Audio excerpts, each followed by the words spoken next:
The mayor's office floats a new budget proposal, dropping a controversial property tax hike. City Hall sources tell Fox 32 Mayor Brandon Johnson's proposed budget will no longer call for an increase in property taxes. Well, the countdown is on for Chicago City Council to get a budget deal done. And sources tell ABC 7 that Mayor Brandon Johnson's new budget proposal does not include a property tax hike. This meeting is recessed until December 16th at 1 p.m.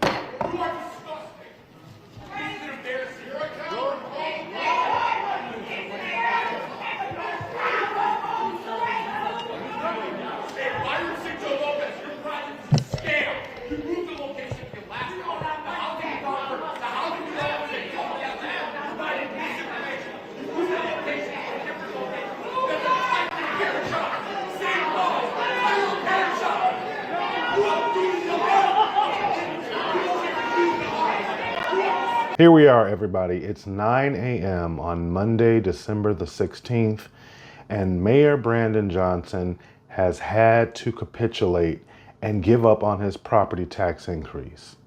He's been trying this for months now. He started at $300 million. The City Council voted unanimously and said no. He went to $150 million. They said no. Then he went to $68 million. He didn't even want to have the vote on Friday, and now over the weekend he finally capitulated and said, hey, I've heard the people of Chicago, I've heard the City Council, I'm going to give up on this vote. And if you listen to the people in that meeting, the citizens of the city of Chicago, people who are taking off work, people who are taking buses to go to this meeting because they are so incensed, they feel so betrayed by this mayor, and they are going down there. The level of disrespect to this mayor is so high. I actually feel sorry for him. I don't feel sorry for him because of the poor decisions that he's made to bring himself to this point, but I feel sorry for him like I feel sorry for a kid who's trying to bench press in the gym too much weight and then they get caught under the bar. Because you might go help that person and try to pull the weight off of them, but the entire time you're thinking to yourself, as you're helping that individual, you knew you weren't strong enough to lift this much weight. Mayor Brandon Johnson ran for this position. He was unprepared, he was ill-prepared, and he has tried to run this administration just based off of these quixotic, lofty ideals that he has had, and he has been rejected at every turn. The victory for all of us is the complete elimination of a property tax increase. We went from $300 million to $150 million, down to $68 million, and now zero. Part of that plug-in rests at the feet of event organisers and sports stadiums, with the city hoping to recoup a further $10 million in chargebacks for the provision of police services and traffic control. Now what they're saying is it's not enough, that the sports stadiums aren't paying their fair share. The large events like Lollapalooza may not be paying their fair share, although Lollapalooza would insist they are. In addition, the mayor's office would cut 10 positions to save $1 million, along with 26 more at mid-management level around Chicago, which would secure almost $3 million in savings. But Hopkins says 36 job cuts out of 35,000 city workers is just the tip of the iceberg. It's just barely scratching the surface. We need to take that approach and expand it over the course of the entire city enterprise and find more efficiencies that are there to be had. Those reductions include elimination of the Office of the Vice Mayor to save $432,000, elimination of the Office of Public Safety Administration with an estimated saving of $61.3 million, and removal of the $175 million CTU non-teacher pension payment. He's even had to capitulate, as you just saw in that little news clip. He's even had to capitulate on some of the staffing inside of his office. He had a vice mayor's budget. What is a vice mayor? It's not even supposed to be a vice mayor. It's supposed to be a mayor and then a deputy mayor. He's got a vice mayor.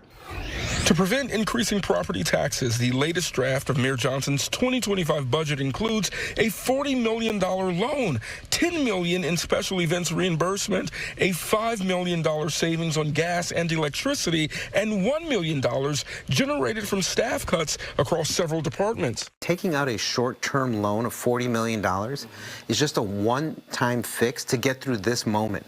That's not going to help us in the long term. We're going to see almost 100 new speed cameras. You're going to see an increase in city stickers, residential parking, booting, all of those. You're going to get an increased tax on your grocery bags from 7 cents to 10 cents. Every bag you use, your Netflix bill is going to go up. He's on the record as having spent $30,000 on his haircuts, and then when someone asks him about it, he says, hey, I'm spending this money with the people of Chicago. His wife had $80,000 allocated to remake her office. And then he said, hey, based on how much we owe as a city, $80,000 isn't a lot. He spent $600 million on migrants, and at every single turn, the residents of the city of Chicago have told him, stop spending our money. And he just continued to say, hey, we're just going to grow the pie bigger. We're just going to make the pie bigger so we can take care of everyone. And this is why Trump won. And this is why people are rejecting Democrats en masse across this country. Again, I really feel sorry for this mayor. I just wanted to take a quick second to put this out there. I wanted to make sure that you saw this video at 9 o'clock because at 1 p.m. this afternoon, they're going to take this other vote. And I think, based on what we're seeing right now, the city council believes that the momentum is on their side. While this may have been a massive defeat for Mayor Johnson today, it was a major victory for Chicago taxpayers who have been calling my colleagues for the last several weeks demanding cuts in this budget. The key question on the table is Mayor Brandon Johnson willing to accept furloughs and some job cuts in order to get to a budget? The mayor, by and large, seems to be winging it with some of these ideas that are being thrown out there, ideas that have been rejected in the past. With city council members now apparently in the driver's seat, it is good old-fashioned horse trading that is paving the way to 26 votes. They are listening to the voters. They've polled the voters. They know that Brandon Johnson's approval rating is only at 15%. They are going to push him to the wall to get everything that they want because they want to make sure that their jobs are safe. They want to make sure that they are making their constituents happy, and it's all but a foregone conclusion that this is a one-time mayor. You leave that loser where he is. He's a loser. He's a loser. Loser. Do me a favor, take a quick minute, subscribe to this channel, and drop down in the comments. It's 9 a.m. This video is being posted at 9 a.m. on Monday, December the 16th.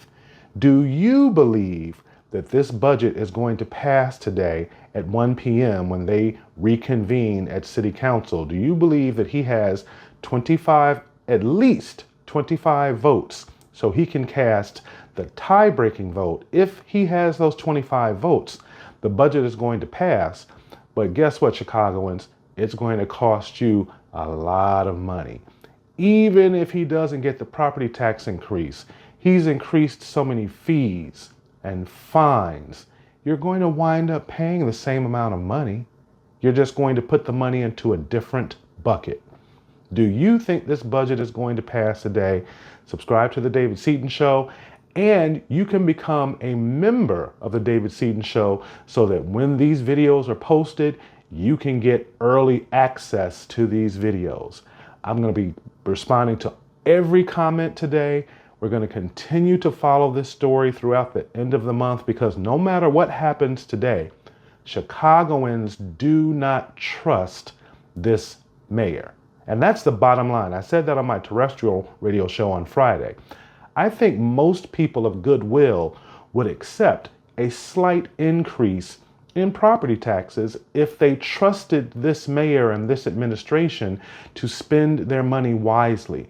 But the city council and the citizens of the city of Chicago have resoundingly told this mayor, we don't trust you and we are not going to give you any more of our money. I'll catch you in the next one.